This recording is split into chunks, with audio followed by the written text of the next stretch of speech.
लवकरच गौरी गणपतीचा सण येतोय, त्यामुळे अनेक जण तयारीला लागले असतील। सर्वांनाच उत्सुकता लागली असेल गौरी गणपतीच्या आगमनाची। त्यामुळे आजच्या व्हिडिओमध्ये मी तुम्हाला गौरी आगमनाविषयी संपूर्ण माहिती देणार आहे।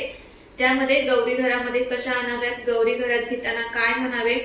गौरीचा सण हा 3 दिवसांचा असतो, तर या 3 दिवशी आपल्याला काय काय करायचे आहे, गौरी आत घेण्याचा शुभ मुहूर्त काय आहे, गौरी पूजनाचा शुभ मुहूर्त आणि गौरी विसर्जनाचा मुहूर्त अशी ज्येष्ठ गौरीबद्दल संपूर्ण माहिती या व्हिडिओमध्ये पाहणार आहोत। अगदी सोप्या भाषेत समजेल अशी संपूर्ण माहिती सांगणार आहे, त्यामुळे व्हिडिओ शेवटपर्यंत नक्की पहा। गणेश चतुर्थीला गणपतींची स्थापना करतो, त्यानंतर 2 किंवा 3 दिवसांनी गौरीचं आगमन होतं। अखंड सौभाग्य प्राप्तीसाठी घरामध्ये सुख समृद्धी नांदावी म्हणून ज्येष्ठ गौरीचे पूजन केलं जातं। भाद्रपद शुद्ध अनुराधा नक्षत्रावर ज्येष्ठ गौरीचं आगमन होतं।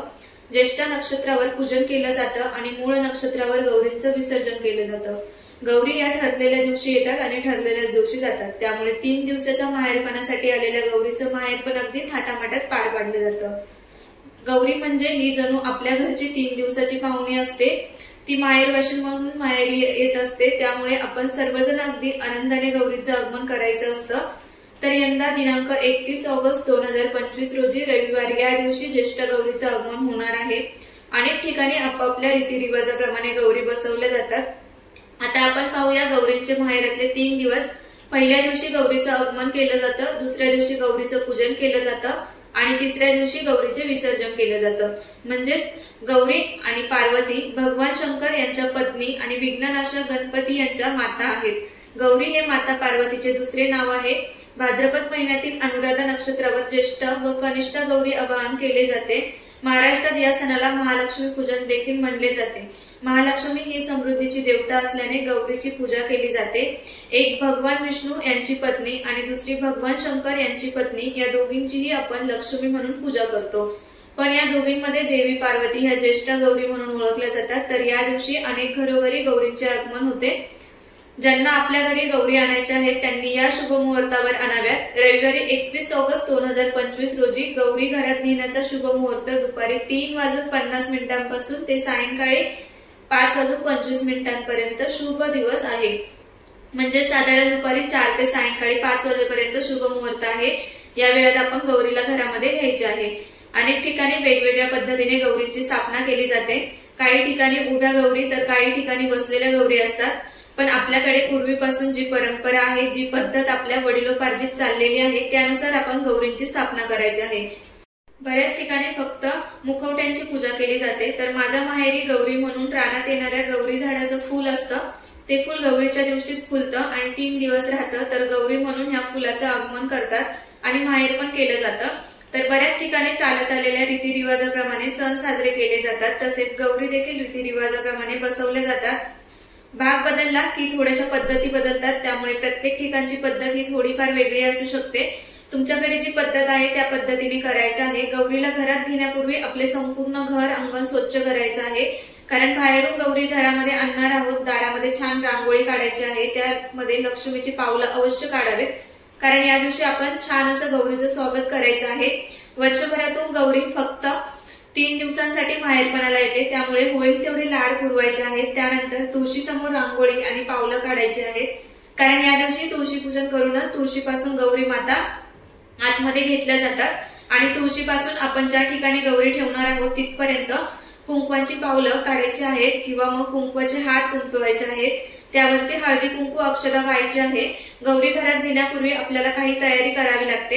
एक स्टीलच्या ताटामध्ये किंवा परातीमध्ये धान्य भरून घ्यायचं आहे आणि त्यानंतर गहू किंवा तांदूळ घ्यावेत।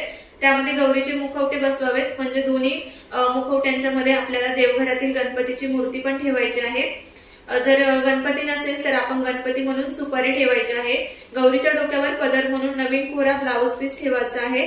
गौरीला नथ, मंगळसूत्र, वस्त्रमाळ घालायची आहे आणि त्यांच्या समोर आपल्याला 3 विडे ठेवायचे आहेत, 2 गौरींचे आणि 1 गणपतीच्या।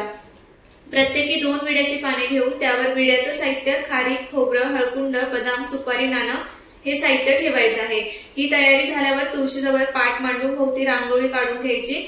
त्यानंतर पाटावर मुखवटे ठेवायचे आहेत। मुखवट्यांसोबत 5 पालेचा म्हणजेच 5 वनस्पतीची पाने त्यांची देखील पूजा केली जाते।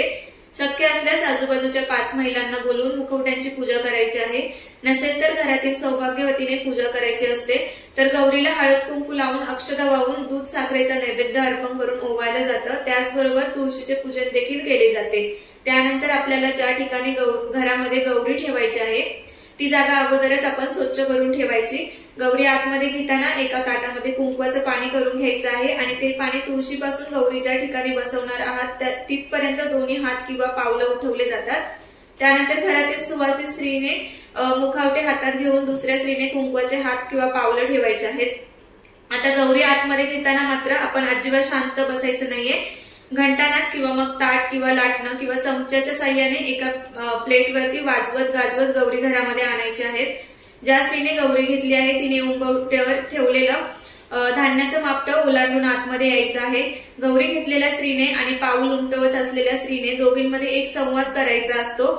गौरी गौरी आल्या त्यानंतर दुसरी स्त्री म्हणणार कशाच्या पाऊली आल्या। त्यानंतर पहिल्या स्त्रीने म्हणायचं धनधान्य धनसंपदा पाऊस पाणी लेकरं बाळ यांच्या पावलांनी आल्या। असं गौरी तिच्या ठिकाणी नेतपर्यंत म्हणायचं आहे। गौरी गुराढोरांच्या पावली सोन्या चांदीच्या पावली हळदी कुंकवाच्या पावली असं प्रत्येक वेळेला वेगवेगळं करून म्हणायचं आहे। त्यानंतर आपली जी काही इच्छा असेल म्हणजे जर एखाद्या मुलाचं लग्न होत नसेल किंवा मूल होत नसेल तर ती इच्छा बोलून दाखवायची आहे। कारण त्या येताना सुख समृद्धी समाधान शांती ऐश्वर्य धनसंपदा सर्व काही घेऊन येत असतात। गौरी घरात घेतल्यावर त्यांची स्थापना करण्यापूर्वी त्यांच्या घरातील समृद्धी घोटा दूध दुभत्याची जागा दाखवल्या जातात। त्यानंतर गौरी घरात आणल्यावर त्यांची आरती करायची आहे। मनोभावे नमस्कार करायचा आहे। आलेल्या स्त्रियांना हळदी कुंकू लावून सुवासिनींचा मान द्यायचा आहे। अशा प्रकारे गौरीचं आगमन घरामध्ये झाल्यावर आपण हव्या त्या पद्धतीने गौरीला बसवून घेऊ शकतो। बऱ्याच ठिकाणी स्टँडवर उभी असलेली किंवा मग बसलेली आणि त्यानंतर आपण गौरीला साडी नेसवायची आहे आणि गौरीचा साज शृंगार करायचा आहे। नवीन साडी छान छान दागिने फुलांचे हार गजरा घालून गौरीला सजवायचे आहे। त्यानंतर लगेचच आपल्याला गौरीला भाजी भाकरीचा नैवेद्य अर्पण करायचा असतो। पहिल्या दिवशी भाजी भाकरीचा नैवेद्य असतो। भाजीमध्ये शेपूची भाजी बनवली जाते। हा नैवेद्य दुसऱ्या दिवशी सकाळपर्यंत असाच ठेवायचा आहे। त्यानंतर दुसऱ्या दिवशी सकाळपासून चहा आणि जे आपण खाऊ ते गौरीला अर्पण करायचं आहे। दुसऱ्या दिवशी म्हणजेच गौरीचा मुख्य दिवस असतो त्यामुळे त्या दिवशी पुरणपोळी किंवा मग 5 पक्वांचा नैवेद्य गौरीला अर्पण करायचा असतो। त्याचबरोबर गौरीला बराचसा फराळ देखील बनवला जातो। तो फराळ गौरीच्या पुढे ठेवायचा आहे। बेसनचे लाडू बुंदीचे लाडू शंकरपाळी करंजी चिवडा चकली अनारसे जे काही असेल ते गौरीच्या पुढे ठेवायचे आहे। त्यानंतर गौरीच्या मुख्य दिवशी म्हणजेच दुसऱ्या दिवशी आजूबाजूच्या बायका घरी येतात हळदी कुंकवासाठी आणि त्याच निमित्ताने एकमेकींच्या घरी जाऊन गौरीची सजावट कशी केली ते सुद्धा पाहिलं जातं। हळदी कुंकवाचा कार्यक्रम होतो। बऱ्याच ठिकाणी खेळ देखील खेळले जातात। त्यानंतर तिसऱ्या दिवशी मूळ नक्षत्रात गौरींचे विसर्जन केले जाते। तर त्या दिवशी नेहमीप्रमाणे गौरी आपल्याला सकाळी पूजा आरती करायची आहे आणि त्या दिवशी सुताच्या गाठी बांधल्या जातात म्हणजेच दोरे घेतात तर त्या सुतामध्ये हळदी कुंकू फुले झेंडूची पाने बेलाची पाने फळ तुळशी पात्र काशी फळाची पाने बेलाची पाने फळ तुळशी पत्र काशी फळाचे फूल जास्वंदीचे फूल हळकुंड खारीक असे एक एक जिन्नस घालून गाठी बांधल्या जातात। मग त्या दोऱ्याची पूजा करून गौरी समोर ठेवलं जातं। तिसऱ्या दिवशी गौरीला शेवयांची खीर किंवा मग कानवल्याचा नैवेद्य अर्पण केला जातो। तिसऱ्या दिवशी सकाळी गौरीची आरती केली की मग ओटी भरली जाते। खाना नारळाने ओटी भरू शकतो। या दिवशी एका सुवासिनीची देखील ओटी भरायची आहे। दोरे घेण्यासाठी किंवा हळद कुंकूसाठी ज्या स्त्रिया येतील त्यांची चुरमुरे आणि त्यामध्ये काही खोबऱ्याचे तुकडे असतात तर त्याने ओटी भरली जाते। काही ठिकाणी धान्याने सुद्धा ओटी भरली जाते। त्यानंतर संध्याकाळी परत गौरीची पूजा आरती करून आपल्याकडून काही चुकलं माकलं असेल तर मला माफ कर अशी विनंती करायची आहे आणि पुढच्या वर्षी लवकर या असं आमंत्रण द्यायचं आहे। त्यानंतर गौरीचा निरोप घ्यायचा। निरोप घेताना तू देवगणा सर्व पूजा मादाय पार्थिवीम इष्टक काम प्रसिद्धीर्थ पुनरागमनायच हा मंत्र म्हणून गौरींचा निरोप घ्यायचा आहे। अशा प्रकारे आपल्या महाराष्ट्रामध्ये 3 दिवस गौरीचा सण थाटामाटात साजरा केला जातो। ही माहिती तुम्हाला कशी वाटली? बऱ्याच ठिकाणी जी मी माहिती सांगितली त्याच माहितीनुसार गौरी पूजन केलं जातं गौरीचं आगमन केलं जातं। ही माहिती सगळ्यांसाठीच महत्त्वपूर्ण ठरणारी आहे। तुमच्याकडे कोणी जर अशा मैत्रिणी असतील ज्यांच्या घरी गौरीचं पहिल्यांदाच आगमन होणार आहे किंवा मग त्या आगमन करत आहेत त्यांना तुम्ही ही माहिती नक्कीच शेअर करू शकता ज्यामुळे त्यांनाही थोडीफार काहीतरी जास्तीची माहिती भेटेल आणि यामधून त्यांचाही काहीतरी फायदा होईल। अशा पद्धतीने इथे आपण 3 दिवसांची जी गौरी असते त्या गौरीचं थाटामाटात स्वागत कसं करायचं त्याचबरोबर पूजा कशी करायची 3 दिवसांसाठी जे काही त्यांचा नैवेद्य असतो किंवा मग आपलं पूजन पूजा विधी कशी करायची हे संपूर्ण या व्हिडिओमध्ये सांगितलेलं आहे। जर व्हिडिओ तुम्हाला आवडला तर चॅनलला सबस्क्राईब करा, व्हिडिओला लाईक करा, व्हिडिओच्या खाली एक छानशी कमेंट करा। हा व्हिडिओ शेवटपर्यंत पाहिल्याबद्दल तुमच्या सर्वांचे मनापासून धन्यवाद। भेटूया अजून एका अशाच नवीन व्हिडिओमध्ये।